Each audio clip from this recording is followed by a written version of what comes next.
যে ঘরে দুইকা তিনবার সূরা ইখলাস পড়বে, ওর ঘরে এরকম বরকত হবে যে প্রতিবেশীর ঘর পর্যন্ত ছড়ায় যাবে।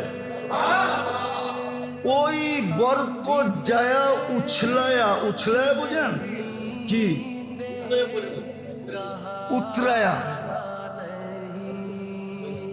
বলে, এই বরকত উছলায়া যায় প্রতিবেশীর ঘরে পড়বে, প্রতিবেশীর ঘর পর্যন্ত বরকত দিয়ে বেরা যাবে। মানে তো না, আমরা তো শুধু শুধু চিল্লাইতেছি, আমাদের ঘরে অশান্তি কেন? সুখের লেগেই তো বিয়া করলাম, কিন্তু বিয়া করে তো দেখলাম আরো অসুখ বেশি। ভাবলাম বাচ্চা হইলে সুখ হবে, অসুখ আরো বাড়লো। ভাবলাম এটি বড় হইলে সুখ হবে, আরো বাড়লো। ভাবলাম বিয়া শাদী হয়ে গেলে আরো সুখ হবে, বিয়া শাদী দিলাম আরো বাড়লো। সুখ অসুখ তো বাড়তেই আছে কেন? এটির সাথে সুখ শান্তির কোনো সম্পর্ক নাই।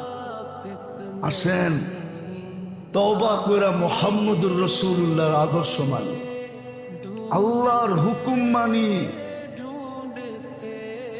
কম তো হইল না, কয়েক শত বৎসর হয়ে গেল মুসলমানদের চেষ্টার, ট্রাই করা। মানুষ তো এক দুইবার ট্রাই করে বুঝা ফেলে, আমরা তো যুগের পর যুগ করতেছি।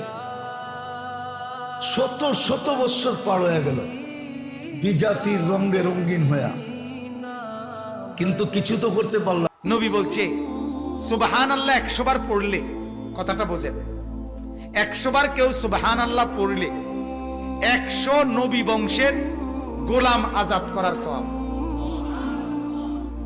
খুত্তাতুল্লাহি আ'যামু মিন খুত্তাতিকুম, আল্লাহর প্ল্যান তোমার প্ল্যানের চাইতে অনেক অনেক বড়।